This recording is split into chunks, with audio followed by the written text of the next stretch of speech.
Cinematic. It's this word that's become the thing to strive for.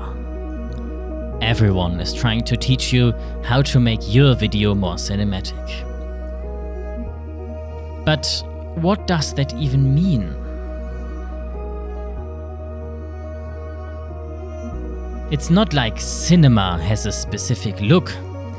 Movies like Eraserhead or Parasite have completely different styles, yet both feel like a proper movie. It's this feeling you can't just define what everyone's after. It can mean many things. Lighting, lenses, color grade, texture, or whatever you can make into an outstanding look.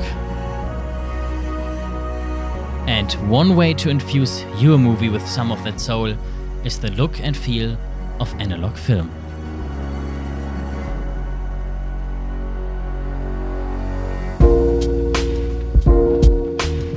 Just shooting on film won't make your movie good, so why bother at all? Shooting film means in addition to renting an expensive film camera, you'll have to buy stock, pay for lab and scanning, you're bound to relatively low ASA values, and so on. It's a hassle, and that's the point.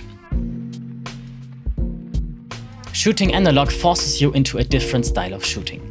For starters, there are no false color or histogram tools on your monitor, so you'll have to learn a light meter to expose the scene, making you understand your light much better. In addition to that, you can't just easily play back the last take or share the feed with every department, at least not in glorious 4K quality. You'll have to learn to trust your eyes. Shooting with film, you feel every second that beautiful camera is clicking and clacking away, pulling your precious stock through the gate. When the roll's full, you'll have to carefully unload it, making sure not to expose the delicate stock to light or physical shocks. Shooting analog forces you to think twice and care, at least if you aren't just plain rich and can afford much more stock than you'll actually need. Dude. That's one part of the film experience for me. I love knowing that I have my shots on a physical piece of material that I can influence in the real world. But that's just a mindset you can have on a digital set as well as on an analog one. The real look of film is defined by the way it captures the light. In digital cameras, we use a grid of photosites with a Bayer filter in front of it to capture the light. That means we get a very strictly organized image of pixels, line by line with colors that have to be interpolated from their neighbors. With film, the light activates tiny particles that are randomly distributed over the emulsion, one layer for each color. So the image does not come out in an orderly grid, but as an emerging object from the exposed chaos, giving every image a unique texture called grain. It's basically like the noise from a digital camera wouldn't just fight the orderly picture, but make it up. Grain, halations, gate reef, little particles of dust.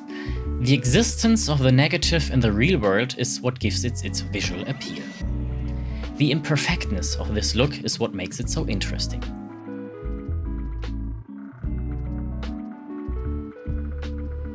Movies tell you a story. They're not just a window to reality. They're art, and art needs a frame.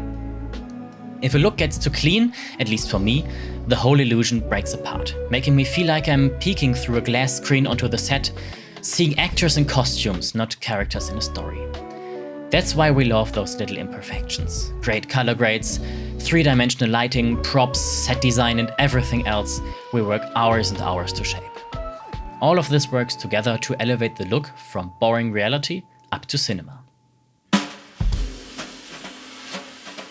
Don't worry, shelling out huge amounts of money to KODAK isn't the only way to get your frame a little dirty. And that's where emulation comes in. So, what are we trying to do exactly? We have a digital image made up of pixels, and we want it to look like an analog image shot on a film stock of our choosing that then gets scanned into a grid of pixels again. And when that's done, maybe we want to emulate that being printed back on film to project it. Let's stay with the first part for now. To emulate film, we first have to trace the path the light takes to hit our negative. First, we go through the lens, that we already have.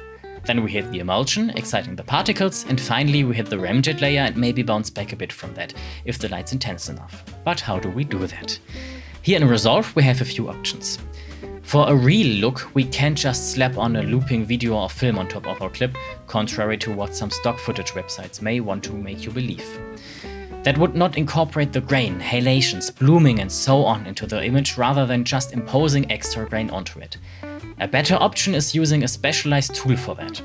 One of those tools is called Dehancer.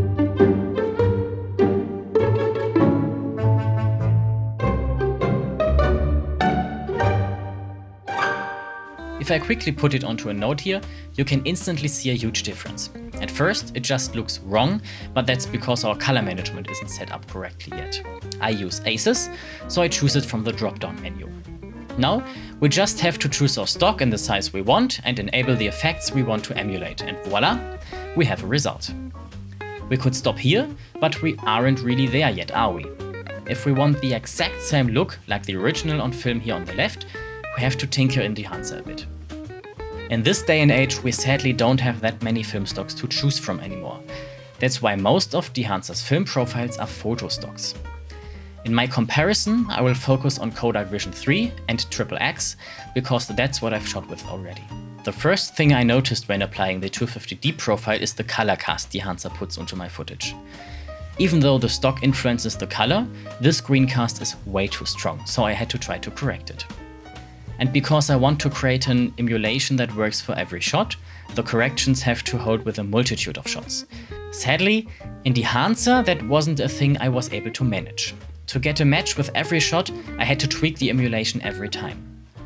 The next thing I tweaked was the halation.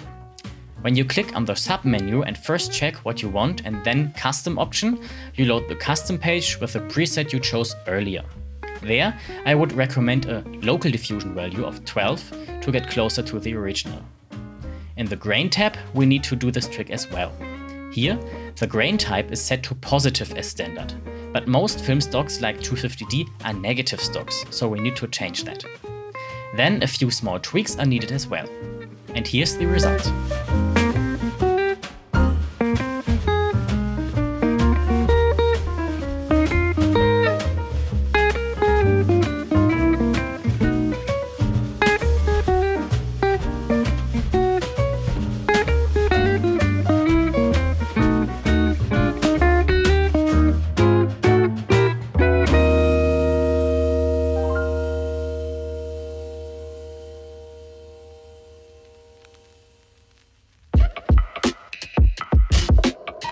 All in all, I think Dehancer can be a great tool to craft interesting looks, but for my taste it just isn't reliable and accurate enough to earn my trust for emulating film stocks spot on. Its many options have to be adjusted every time you use it, and just flood the Resolve effects panel with options. What I especially don't understand is why, with the stock you're using, the effects aren't picked and adjusted as well. If you build a real profile for a film stock, the grain response, halations and bloom change per stock as well. And when just ticking them off and on, there's no chance they can represent the stock's characteristics accurately. In addition to that, the plugin really slows down playback to half of real time, at least for me. Editing with the look applied like I like to do becomes impossible this way. I like the many options Dehancer offers you, and I have seen many great results using the plugin, but it will not replace real analog film for me. But there are some other tools too. I had a great time with Filmbox by Video Village, for example. It's more than double the price of Dehancer and just has 3 color stocks to choose, but it runs very smoothly and the results match the real scan much more accurately with no further tinkering needed. The Film Look Creator in Resolve version 19 is a great free, if you already use Resolve Studio, which you absolutely should, option as well. It's more a tool for getting a film look though, not for emulating a specific stock. Film Convert Nitrate is another option I used, but for that I don't have a Resolve license. Just so you know, Dehancer gave me a free key to their plugin for making this video, and Video Village sent me a 3-month trial period of their program when I asked if I could use it with my latest short film. So let's look now at another round of side-by-side comparisons.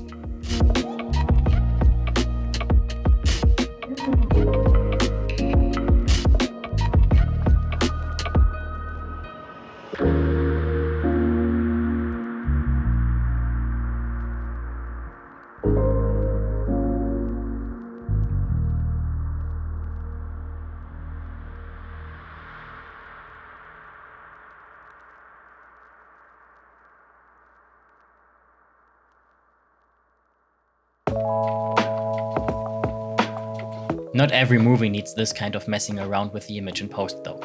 Like I said, there are many factors to a good image, analog appearance only being one way of getting this warm and fuzzy feeling. If you want to fool around with emulating yourself, I for one strongly recommend looking into color management first, to really know what you are doing on the technical side. But if you just want a filmic look you can put onto your footage, Dehancer is a great middle ground to start. It's not cheap with 450 euros or dollars for a license, but won't burst your budget and offers many options for stocks and camera profiles to play around with. You can even get 10% off if you use the coupon code FRAMEGUIDE at checkout. If you now seriously plan to ditch shooting your analog project for the sake of emulating, I'd probably either use Filmbox or still better experiment yourself with demo material and craft a unique emulation in Nuke or Fusion. But that's just for pros. At least this is the way the holdovers did it, and they did a great job with their emulation. But all in all, if you really want to shoot film, just do it. It's an experience I honestly can recommend for everyone to make for themselves. Thanks for watching and shoot on!